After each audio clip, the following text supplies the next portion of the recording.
They put Kobe's face on Jalen Brunson's head. Stop. Like, that is kind of like, I guess it's kind of like that. Was the best guy around. What about the people he murdered? What murder? Welcome back to the Hishaku Hideout, a weekly podcast where we talk about the latest chapter and everything Kagurabachi. I'm here with Dice. Yo. And today we're getting to chapter 125, but before we begin, I'd like to remind everyone to like the video, subscribe to the channel. We're trying to hit 1K subs, and join the Discord. The link will be in the description below. Appreciate it, and let's just get into the chapter. First off, I just want to say that I'm actually kind of happy Hokuzono gave us a chapter like this, and he didn't rush the pacing to reach a more interesting cliffhanger, before the hiatus. And that's something that I think is, that could have definitely happened, and we would have enjoyed it. But I'm glad he just kind of treated this like a, it's an info dump, but it's not like he kind of sped through the whole war or anything like that. No, I would say quite the opposite, right? This is very much a chapter where he takes his good old time. Oh, we're stewing in into it. the details. He's sitting in it. Yeah. Yeah, so I this is quite the chapter to leave us with before going on hiatus. Yeah, it's a girthy one. That's the word I would use for this chapter. It's a girthy one. Yeah, that's an accurate word for this. I mean, we got so many things. The Mikaboshi ritual thing, the Rokuhiro eyes, the long ass descriptions of the smelting process, and it's crazy. And Joji's just there being a vibe killer. Oh yeah, Joji, right? Yeah. But the Mikaboshi stuff, bro. We're starting the chapter with that.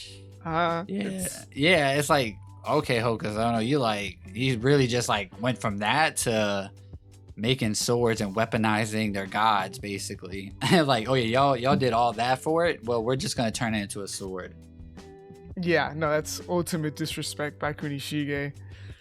Hey, don't mess with Chiaki. See it. Yeah, love to see it. if that ritual is actually, and I mean, we kind of spoke about a little bit about it, but I don't think that's Soga propaganda. I think there is truth to that Mikaboshi thing. Yeah, the way it's presented, this chapter, it's the third time we kind of get some Mikaboshi lore, if I'm counting correctly. One of those times was basically from the perspective of a Mikaboshi. 119. Yeah, so it's the first time we actually get a real panel of kind of the stuff that happened. When we got the ukiyo-e paintings first, it was easy to look at how the Mikaboshi were being portrayed and see okay, it's just how they were being talked about before we even knew that they were Mikaboshi. The Islanders were talked about in the very same way. So okay, you get the vibe and pretty much get the idea that it's most likely propaganda. And then from the Mikaboshi perspective, that is when we get more ukiyo-e paintings, but it's when we also get our first look of a panel that we see in wider perspective in this chapter. So that in itself is what makes it really feel real to me, because we got that panel from the perspective, like I say, quote unquote, from the Mikaboshi, right? Because that's kind of the Mikaboshi doing the narration. Here the panel kind of pans back and you get the full perspective of the panel that we got then.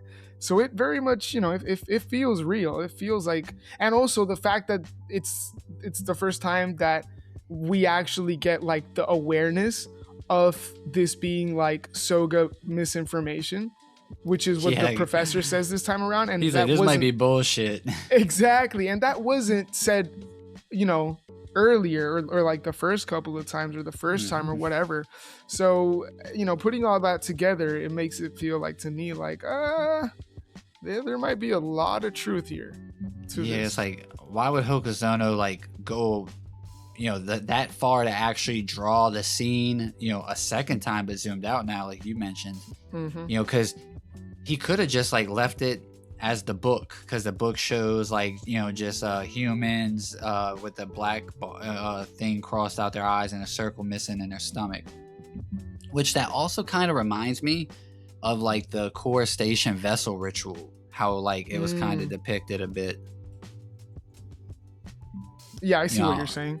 Yeah, it's just that I just found that as weird. And you know, I think this, you know, we talked about like there's a lot of discussion to be had about, you know, there's no one right side. They're both at fault, you know, and that kind of like breeds for an interesting discussion, you know, about what is really happening, and the fact that neither of them are, you know, presumably not running around in, you know, present time aside from Akamura Soga.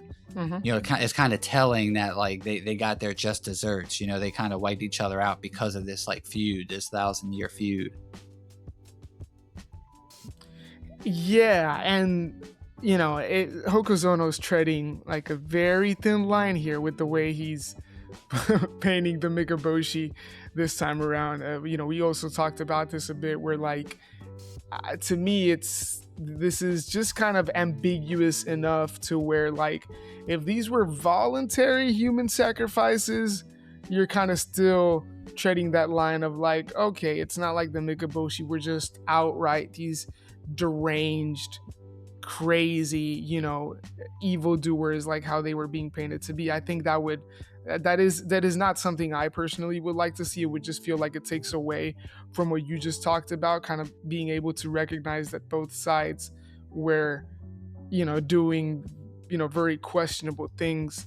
But you know, you brought up, and I'll give you complete credit for this. I don't know if you were going to bring this up later, but like if what the the ancient Soga princess, what she foresaw when she ordered, like not ordered, but like when Ukizane went and like sunk the whole island, you know, we found out that it was because the Soga princess had seen, or like first seen them having belligerent intentions. You brought up this very interesting idea, but like she foresaw was that they were eating humans, right? Then that kind of, you can kind of understand why the Soga were kind of had the impression of them that they did, right? Not excusing anything. A sense of urgency, you know, like, hey, there's cannibals on that island, you know, like. Yeah, it's like that whole thing just adds like a whole, like yet another, you know, it's like this whole thing didn't have enough layers already. Here comes Hokuzono and just adds like a very dark and twisted and something that raises even more questions, which I'm not convinced that we'll get the answers to. But yeah, this is, like I said, this alone is like there's so much we can talk about this alone. Facts. Without even getting into like the whole forging and smelting and whatever. Yeah, this is a chapter by itself, really. Like this like reveal, you know what I mean, almost. And it's so insane. Like, we can look at like, you know, I don't think Kunishige has like Koyanagi DNA in him, but I can't lie, if there was like a part of me that at least entertain the idea when they talk about his eyes in this chapter, that's like not sorcery, it's like just an innate ability, like, you know, that it's his anatomy, you know, it's like just how he was born. He's built different, those Rakuhira boys. Yeah. But you know, and because like when you look back at like chapter 18, you know, Sojo created the Datanseki weapons. Sojo is trying to basically fuse the Koyanagi skin with the particles of the Datanseki, but I think like there's this like interesting framing in chapter 18 when Sojo's going to reach for the Datanseki, and then it cuts to Chihiro reaching for Char, and it's like Char wants to heal Chihiro, but like, you know, Sojo is like doing it by force. You know, she doesn't want to help Sojo, so it's like it makes me think that there was something to that. Just, it's interesting how he framed that moment, you know, with almost like the Koyanagi's like is kind of like a answer to wield the Datanseki to some degree, you know, and maybe it comes from the flesh thing, you know, a sacrifice of flesh. Yeah, see, like this is what I'm saying, right? Like so many more questions are raised because of this, because there are very interesting. Oh yeah, I totally wait, one agree more with thing. that. I'm sorry Yeah. to cut you off. Go ahead. And there's also, this ain't the first mention of cannibalism in the manga, because chapter 6 they talk about should we eat her, like the trauma sorcerer and the clone guy. You know, they like they was like, you know, like, hey, let's just eat her. It's so crazy that it set a precedent for this story that we didn't know could like really, you know, be a connection 120 chapters later or whatever. Yeah, it's so crazy how this chapter connects to very early parts of Kagurabachi in so many ways, because you know, like what you just point out in terms of like the, you know, cannibalism, but also the foraging stuff. Like literally the Tamahagane, you know, steel made from iron sands is something that we get in chapter 1. So Yeah. it's so interesting how this Like chapter, first page shit. yeah. It's so interesting how this chapter really does call back to like I said, very early parts of Kagurabachi, and that, you know, like you say, the Kyonagi stuff is very interesting. We talked about it in that Redux episode that we did. We got into some of that in terms of you know, how the Kyonagi cells work, but yeah, Sojo wasn't exactly, you know, I'll just say this, right? Sojo wasn't exactly wrong with the whole you know, his his hypothesis about like the Kyonagi clan cells being able to stabilize the Datanseki. He just overlooked the fact that it very much seems like the will of the person has to be there. You know, like you said, she wanted to heal Chihiro. Yeah, Datanseki has to answer to your convictions. Yeah, and that's what I was gonna say, right? Like that's exactly how the true realm works, and that's exactly what we find out here. Like when you have enough level of conviction in the case of the Mikaboshi, when you do human sacrifices. He's like, I really want to eat this flesh to get this power, fam. Oh, it's so crazy, man. It's crazy, but we got more to talk about in this chapter. So. Yeah, and you know, one last thing about like the whole Koyanagi thing. You know, you know, we know that they were wiped out after the war, so I kind of wonder if like any Koyanagi took part in the war, maybe as medics, or maybe some of them could fight, and the other sorcerers learned about their ability to heal and regenerate like during the war, which maybe they made a connection between the Datanseki Durag force that they were most likely fighting and the Koyanagi. And that's how they came to the conclusion of like, you know, wiping them out to try and like achieve that kind of power. But they were missing the Datanseki. You know, they just had the flesh. They were missing a big chunk of like the other equation. Yeah. I mean, dude, look, with what the Mikaboshi are kind of bringing into the whole panorama, like I'm not surprised at like whatever the people. You know, people like during these times seems like they were moving crazy, like especially with the Mikaboshi and like their history now that we know, you know, this is what they were bringing people. Yeah, things were just crazy. Yeah, they're wild. Yeah, and like speaking of the Mikaboshi, you know, like I kind of mentioned, like the number 6 pops up a lot for them. You know, 6 Mikaboshi in total for the ritual, the 5 sacrifices, and then the king. 6 Mikaboshi on Hiroshima. 6 Mikaboshi Guardian, and it killed 6 people on Hiroshima. Like, it could just be coincidence, but I just thought that was interesting. Yeah, and, you know, 6 people in total, you told me, for this ritual. Yeah, so it's like, that numbers, you know, connects through pretty well for the Mikaboshi, but, you know, but yeah, I mean, this is a pretty heavy, I'm surprised he just kind of, like, went through this in, like, a couple pages, you know? Yeah. And then just like, okay, now to some we're smithing stuff. Yeah, we're swordsmithing. Yeah. Oh yeah, by the way, yeah. Then we get Subaru's sorcery on top of that. Like, there's so much and then it's just crazy. Yeah, no, and then Izaru is gonna send them Masumi after Kunishige, and now Subaru's clones and Shiba are gonna have to beat up some ninja. Ooh, you think we'll get that? You think we'll get like Masumi invading the forge and Subaru fighting off? Ooh, I don't know about that. We see Rose bitch ass dad and Moku's little fuck ass dad. Oh, yeah, no, it's. But yeah, man, you know, we talked about this. A lot of this chapter really is basically an info dump, and I don't really say that in a negative way. I do really appreciate how Hogazono takes his time with extending and like adding so much to what we got in that chapter 1. This really does feel not like much more than just a callback to chapter 1. It feels almost like a second part, in the sense of like the continuation of what we only got like just a bit, just like it came full circle. Yeah, that's a good way to put it, because here we get like the whole process. And I mean, this isn't really the whole process, which I like. It looks like we'll get at least another chapter of, it feels like to me, of like this forging process being seen through like completion. I'm trying to see you through completion. Okay, buddy. That's a wild. My digital footprint is horrible. Oh man, nothing new. Yeah, right. It's on brand, baby. But yeah, I appreciate how Hokuzono takes his time this chapter to get into this stuff, because this is really like at the heart of Kagurabachi. Yeah, it's about swordsmiths. So now we're actually getting the process of like the whole point. The things like Chihiro wanted to be a swordsmith. Yeah, and like katanas are, is like the symbol of Kagurabachi, right? Like obviously aside from Chihiro's goldfish, like it's all about katanas. People say it's John Wick. I think it's Ibiki. Katanas. Of course you would say it's Ibiki, bro. You're just asking yeah, to just get slander. Yeah. The man ain't even show up yet. And I'm starting to think he ain't gonna show up, or like he's just gonna be mysterious the whole time. Oh man. Yeah, I would laugh. I have predicted that before. I know I'm gonna get dog walked in every like midweek stream. Oh man.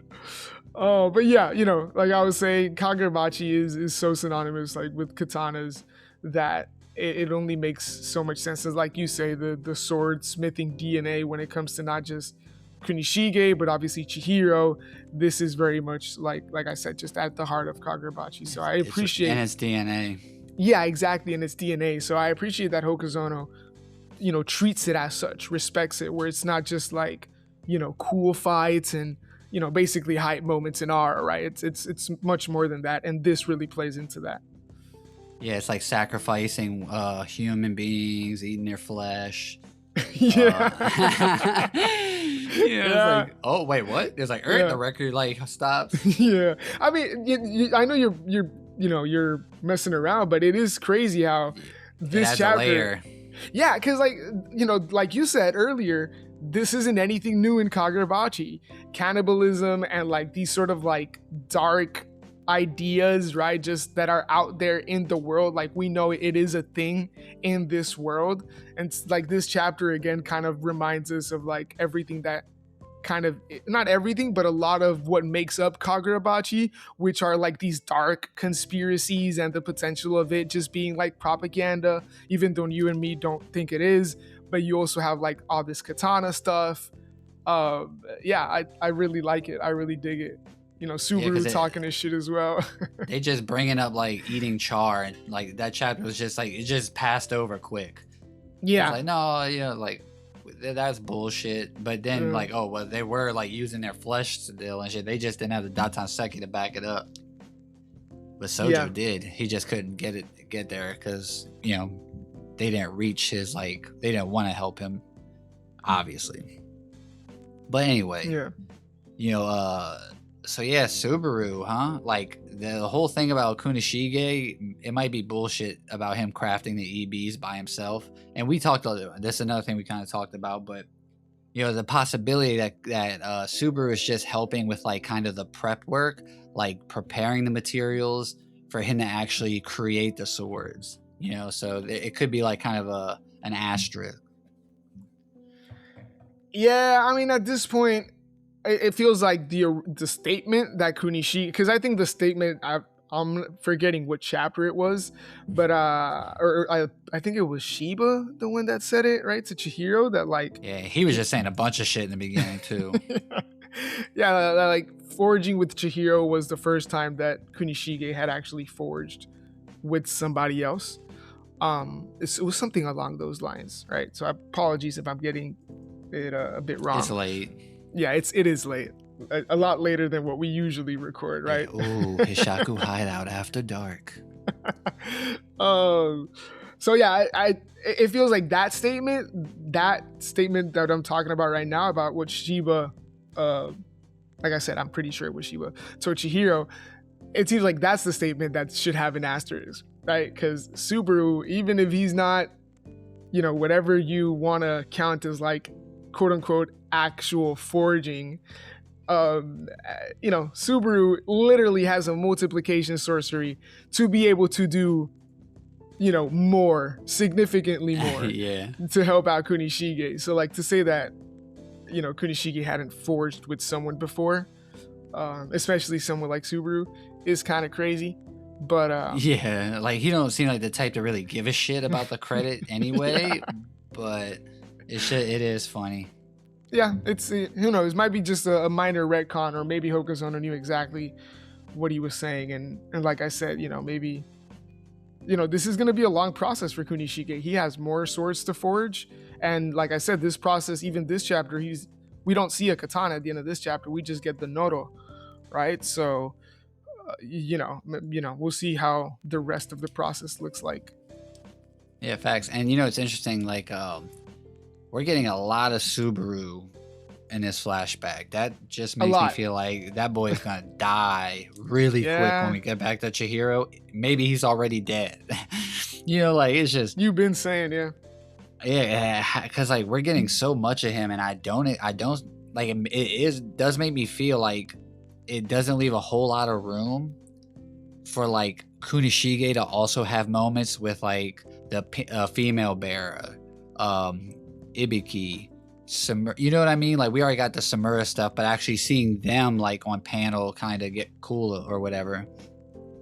Yeah. Because like there's only so much time, and like we know like this hiatus, like he's getting the rest he deserves. Like, and this is For cool sure. that they acknowledged. Like before it was too late, Gege had surgery and he still put out half a chapter.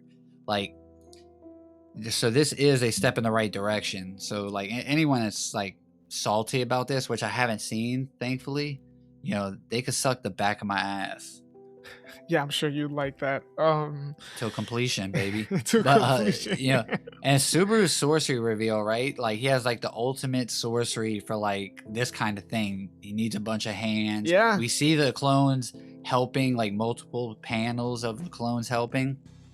So my theory about the Magatsumi being crafted first is still alive in my head. Now, Subaru's blade could still be crafted first because maybe like Kunishige is kind of inspired by like seeing his sorcery, so that kind of plays a part in the first sword, and then he doesn't become like the actual wielder of it until after they're all crafted. So I'm really looking forward to seeing the Magatsumi being crafted in 126 in 2 months. Yeah. Or I'm hoping anyway, because I could use that, like I could use like a level up and go 3 for 53. Yeah, no, I hear you, man. Yeah, and Shiba's just not saying much this chapter. Yeah, I really like that as well. I hadn't really thought about it a whole lot, but it is definitely something I noticed.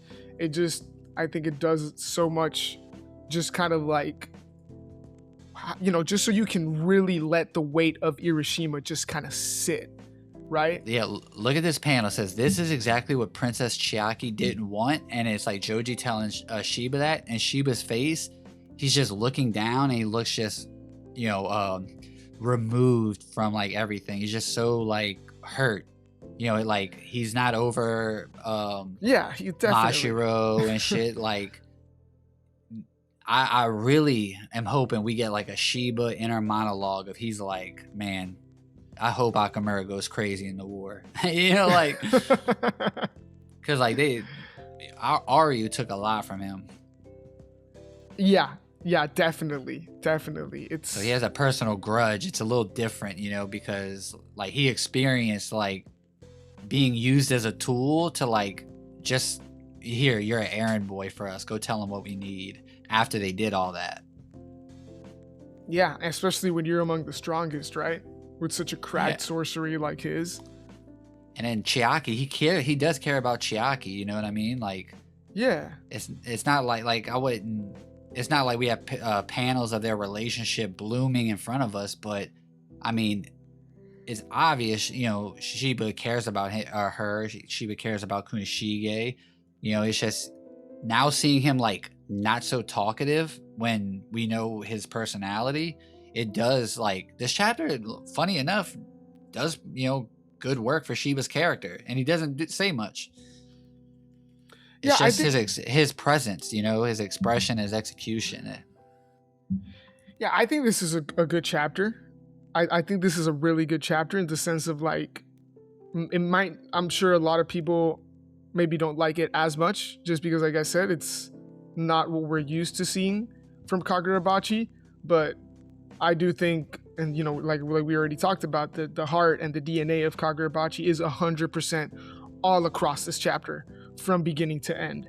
You know, the subtle writing, the allusions to the wider world, all the katana and specific forging stuff, the cannibalism. I can't like never forget that. No, but yeah, and you know, like you said, especially like the way we're seeing characters interact here. You know, fucking Joji, bro. Death flags galore on his ass, and he didn't even do nothing. Bro's biggest enemy so far has been a pencil.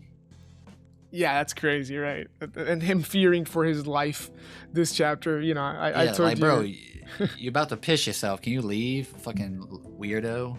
You know, he Loser. They're like just bullying him. He asked Shiba where the Datsenseki is, and Shiba says they pulverized it. And his reaction is just priceless. Yeah, he thought he was about to make a name for himself. Yeah, I can just hear it.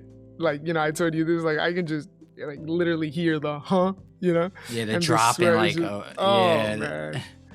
Oh man, and then Subaru goes and just like you know, however, to use the iron ore, you have to start, you know, just breaking down the whole whole process like, that we got to do. Yeah, the Tatara smelting process. Oh god. And then, like, speaking of Subaru, like the reaction shots of his clones at the end is like such a funny way to end a chapter like this, because it's like this. There's so much at stake right now. They're literally like, you know, because this like process is ancient, right? There's no new technology for it. It's all like man versus materials, they say. Yeah. It's based on their instincts. They're trusting their senses and experience. And that's why, like, Subaru doesn't trust like the logic behind it.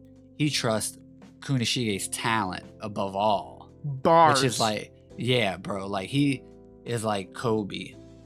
You know, Bars. like, in fact, you know, speaking of Kobe, I want to say like how the ukiyo painting of the Mikaboshi and the Soga clan, that could just be someone idolizing the Soga for winning. You know, because they put Kobe's face on Jalen Brunson's head. Stop. Like, that is kind of like, you know. I guess it's kind of like that. It's like idolizing, you know, the GOAT. You're GOAT if you really rock with New York. My championship shirt's about to come, by the way. Okay. Man, imagine like that connection, bro. This was just it's like Kobe's face on Jalen Brunson. Ty, was this just an elaborate way to let us know that your jersey is on its way? The Knicks, baby. Since the 90s. Oh man, I thought about that and I wanted to say that earlier on, but like bringing up Kobe again made me think like, oh, well, I need to slide this bitch in. If Hokuzone's just gonna slide shit in, I'm sliding shit in. Okay. Well, I mean, speaking of sliding, horrible segue, but Kunishige's eyes, right? Sheesh. Wild stuff. So it seems, you know, the way it's explored here, or you know, the information we get, basically it's his eyes are covered by a special membrane, and it basically works like muscles, right? Like, you know, how you rip your muscles when you work out only to grow them stronger. I don't work out though. Yeah. It couldn't be me. It's unfamiliar to me. I'm lazy. So yeah, his, you know, like Subaru says, he was born to forge katana. His eyes were meant, you know, for the swordsmith like him. So yeah, he's his eyes, eyes, insane in the membrane. That's what he was saying. That's a good song. Yeah, right. We're old heads. They might Yeah, not we know are. about that. But like literally, it's like 2 pages of them like, glazing his eyes, and like Joji's just like being Oh, a real Suzaku from Code Geass. You know what I mean? Just a buzzkill, asking all these questions, trying to find a loophole, trying to. that's a good reference. That's a good reference. Yeah, I thought when it comes to Kunishi's eyes, I thought the whole, like I told you, the whole muscles analogy was very, like, I really enjoyed it. I enjoyed it. I think it's very interesting. Definitely not what I was expecting. Kunishige's eyes, the more it's exposed to the heat, that membrane is heals, and that process just kind of repeats and repeats and repeats with his And eyes. we know he's crafted a ton of swords, Which is He just hasn't crazy. sold any, but it's like he's had the practice, like to, he put his eyes through the ringer to like be this like expert. Yeah, and they only regenerate every time, right? So like he only gets more cracked. Yeah. The more he forges, like those eyes only get better and better. Let him forge. Yeah, That's let what I him said. forge indeed, for sure. Yeah, And then he but starts it made me showing think of the off. Koyanagi though. Oh yeah, with the healing, kind of right? an innate ability to just regenerate. Yeah, it's interesting, man. Still, even after getting all this information, the Rokuhira eyes are still among the more mysterious phenomenons of this verse. I feel like, of this world of Kagurabachi. It wouldn't be that mysterious if Kunishige just would have went around, cracking and spreading his seed. Yeah, and not doing much of foraging, right? Yeah, he's foraging all right, but not in the way. Well, I mean, Kunishige then just starts showing off. Yeah, balling out. Yeah. He just starts stunting on Joji, Put Jalen Brunson's face on Kunishige. Yeah, Kunishige. Okay. Let me chill. But no, like you're right though, like because he's just like going in, and they're like, there's no like way to tell the actual, like, temperature. There's no way for them to gauge this thing. It's all about like feeling. So it's like that man versus materials line, and then we see the forge kind of almost like depicted as like a ritual like site. So gas, man, and like you see. Shiba's like there's like a little cutaway of Shiba's eyes, and the big thing with Kagurabachi is like the eyes like tell the story of Kagurabachi. Yeah, even Subaru's blind eye, we get like a shot of We get Joji on the second to last page. We get the same exact panel of Joji, just one's up, like zoomed in. Because I'm so unserious. That's funny. No, but I mean, Joji asked Subaru, are you seriously convinced about this half-baked reasoning? And again, Subaru just straight shooter. Not really. I'm convinced by his talent. It's just, oh, bro, you're just... Yeah. He's salute. like, what you think you're doing here? That's what Kunishige is doing. He's making a name for himself. Just like, man. Just yeah, crazy. I mean, I like Kunishige is very like locked in. Like he doesn't really talk a whole lot. Like the only time he answers Joji is when they're talking about it exploding and the prophecy and all that. And he's like, that's just the prophecy. We can adjust our execution. He's like, the point of the prophecies is that the people involved can make choices to preempt them, right? So it's like just a straightforward, like logical view of something like a prophecy, not like weighing on it too much, just like finding a different avenue to, get to your goal. Yeah. I mean, well, shit, you're not stopping Kunishige, right? And like he says, which obviously speaks to his character, only we would die, right? So they putting their life on the line. Yeah, they orchestrate a situation where like only they would be at risk if it weren't. It's to like go this is their way. ritual, like, and like my like reasoning for them being crafting Magasumi, like the first blade, is because I feel like the first blade is a blade intended to save Chiaki. which is different. The other blades like intended for support and all that. No, this blade is intended to save Chiaki. And the only way that they can achieve that is like something that's really, OP. Yeah, well, and that's why Akamura is the perfect person to wield it, because he wants to save Chiaki. Oh, fuck, I'm cooking. Yeah, I mean, you've been cooking, because here I'm back deep in it, like I always do. And like, I think you're 100% on the money when you say that this is their ritual. I don't think it's just a mere coincidence that we start, the chapter with that very dark ritual from the Mikaboshi when it comes to human sacrifices, and then we transition to this. I don't think it was just Hokuzono laying out a sequence of events. That's just what happened. I think that there is very deliberate parallels here of when it comes to both sides, and in this case we're getting Kunishige, right? Not exactly the Soga clan, but like how these people came about wielding the power of the Datsenseki. Right, and this goes back to what we kind of talked about on the midweek streams about how Kunishige and obviously the people that he's fighting for, even though he's just fighting for Chiaki, right? But like they weaponized the Datsenseki, but it doesn't. Yeah, like Kunishige says, yeah, they tamed the gods. Like imagine turning a Bible into a sword. It's like the fuck. Yeah, crazy. Well, I mean that's kind of like what he did, right?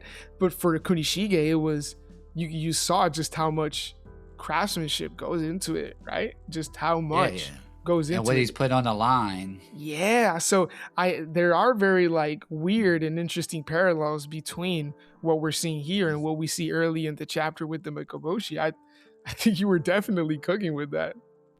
Yeah, like there's 5 clones in Kunishige crafting. That's 6 people. Brought that bitch back, boy. Slide that bitch back in. I'm trying to go like 4 for 54. Oh man, you got some ways to go before getting that ratio. Oh yeah, I don't think I'm ever gonna hit 5. I think I'll live with just being middling. At least I'm funny. At least I'm funny. No, but I think this is like I would call this like a sneaky good chapter.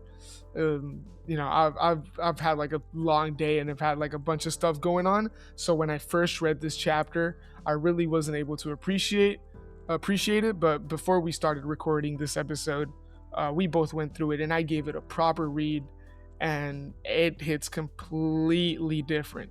It is completely different, and it is, I think, a really good chapter.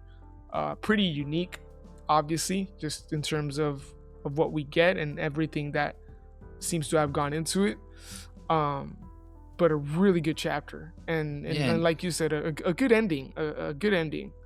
Yeah, because like I think this chapter's fine. Like I've seen criticisms about it being lackluster, but I think that just stems from like people going in with the expectation of this is the last chapter before hiatus, so it's gonna be a big cliffhanger. But like Hokuzono just kind of treated it like a normal chapter. He might have just kind of indulged a little bit more in the info dump aspect. Yeah, well, I mean, I'm not even sure that he wrote this chapter knowing that he was going on hiatus afterwards in mind. True. This could have just I don't know how how much in advance these chapters are written. So yeah, I'm not, nothing about this chapter really, and I don't know what that would look like, but like screams to me that he wrote this knowing he was going on hiatus. This really just feels like a normal chapter of his, just a bit different compared to what we've been getting lately, and like I said earlier, what we're used to getting from Kagurabachi in terms of just straightforward fights or like moments. Linear storytelling. Yeah, not as much just like lore dump and info dump, and what really feels like sit in a moment. Yeah, and like it's so, the way he, like we talked about earlier, the way he goes into the Mikaboshi stuff for like the first 2 pages and then just completely pivots to like not just forging the enchanted blade, but like how deep into it and like meticulously he gets into the whole forging process, the tatara smelting, the tamahagane, the noro, like everything, in these specific terms, and just making sure that we get all of that. Yeah, it seems very deliberate, and like we talked about the similarities between like both quote unquote like rituals, I think is very much on purpose from Hogazono. Yeah, I agree. Yeah. And you saying all those Japanese words was making me act up. I can't lie. You're like 2 Japanese words away from getting a kimono for Christmas, bro. Oh man, no, I just wanted to bring that up because I we didn't really go over the process beat by beat. I mean, we that's in the chapter. There's no Yeah, reason y'all for can us read to. that. Yeah. But I did wanted to obviously shout it out because again, I just appreciate how Hogazono went about not really cutting corners when it comes Yeah, to that's this. the lifeblood of Kagurabachi is the Yeah. crafting of the EBs, and like we're getting like the prep work, like what it takes to actually even just get the Datanseki to the point of being able to craft, so Yeah, it, and uh, he it treats definitely it feels as full such. circle. Yeah. Yeah, especially if you view it like as a ritual, you know what I mean? Mm-hmm. It like makes it ever more so clear, just like the implications, like what it means to them. They're putting their life on the line, for the princess. The blade that they're crafting, like that's what makes me think it's got to be something crazy, because this is the blade where Kunishige is literally crafting something to save Chiaki. Because in this chapter, Joji's talking about Chiaki. Mm-hmm. He's like bringing up all these questions, this, that, or the other. So it just like makes me think like that's the whole point of this. Like that's the intent that he's going in with it. But I mean, I could be wrong. Like I said, I've been wrong 50 other times. We've both been, brother. We've both been. Yeah, we're in the mud. But hey, at least y'all still watching, so we're gonna have to like actually get like a something to keep track of like our theories and shit. Like I used to be cool with like people from the Volume 1 podcast, like a One Piece channel. And they have like the Book of L's where they write their theories down and they X them out, or they'll like check mark them and see how many they got right. Yeah, we'd have at least a full notebook by now of just checked out theories. Ibiki's half the book and shit. Ibiki's half the book. Oh man, no, but I did want to shout out the fact of like, again, just speaking to like how Hogazono treats the art of forging, right, and how he clearly like respects it, just like as a whole. Like you can just tell like it very much, like I get the impression, and it really comes across as just not just for like the purpose of his story, because he doesn't just go about it like in a lackluster way. Like I said, like he takes his time. And I mean, this is the same guy that had been able to and we get this in like the Volume 1 extras notes. He had gone to see a actual like katana forging process with like a swordsmith and like an apprentice. And there was like 6 of them there apparently. There was 6. Yeah. One of them was just 6 of them. Yeah, it was like one guy, but there was like 5 different guys. They all looked the same. Yeah, and it was 6 of them. Yeah, definitely 6. Yeah, 6 God. Nah, stop it. 6, 7. So shout out Hokazono for that. Shout out Hokazono for this chapter, and shout out Hokazono because we know he needs some rest, and I'm cool with the hiatus. So hopefully he gets the rest he needs, man. Yeah. I don't, I'm not even like as convinced that Shonen Jump was like, like you said, like I'm not like as, how do I say this? Sold. Like, yeah, no, not sold, but like confident that they were able to like get ahead of the curve in terms of like him not maybe getting too sick or whatever. Like I really don't want to think that he's like in a really bad condition, and that they only did this because it was at the last possible moment, You're like, oh yeah, his hand's falling off. I guess let's give him a break. I guess give him until August, Yeah, see if he wants to eat some flesh. Maybe that might help. Oh, so I'm really hoping that it's like you said, and they were able to kind of like, he wasn't really that bad. We know he's young, so just hoping that he rests, and if he's in a state where he has to recover, that he has a good recovery and that he's back stronger than ever in August. Because we know that, and I assume that this is what plays into it, that he's overlooking the anime as well. You know, I'm pretty sure that's a lot that has to do with it. And I would imagine that he's not just kind of like, you know, I imagine that he's very involved. Very involved. Yeah. And like the whole crafting thing, you was talking about how he handled it. It almost kind of feels like it's like his baby. You know, like the process, it means a lot to him. He understands that the fans care a lot about it. And it would be disingenuous, or maybe it would come off disingenuous, if he also didn't treat it, you know, thusly. You know, like and he's never done that. You know what I mean? It's just more credit to him as a creator, because he understands the fans and how like we feel about the story. I mean, maybe he doesn't care as much about the Western fans or like most mangaka, but because he's like so, you know, cinema is so embedded in him, and you know, like Western media, it does feel like he understands like the Western market and the Western readers. Yeah, no, for sure. But for sure, it's late. You want to call late. This? Yeah, I think we can. I think we can wrap it up here. I just got a text real quick. A dude I went to school with stabbed and killed somebody in Walmart's parking lot today. Jesus, what the? Crazy. I wonder if it was an enchanted knife. Fucking hell, man, Tiberius. Jeez. Well, I think that might be top. That'll do it. I think this might be a top 1 craziest ending to a podcast episode. Yeah, man. Hey. You know, get it how you live. Yeah. His last name was Mikaboshi. Nah, stop it, man. Nah, let me chill. That boy's gonna break out and come find me. No, good talk, man. Great chapter from Hogazano, and like I said, hope he rests up in his. Let him forge. Yeah, let him rest, man. Yeah, let him fucking rest. Yeah, good stuff, Ty. Yeah, man. Good conversation as always, even though it's Hishaku Hideout After Dark. Oh, all right. You guys have a good one.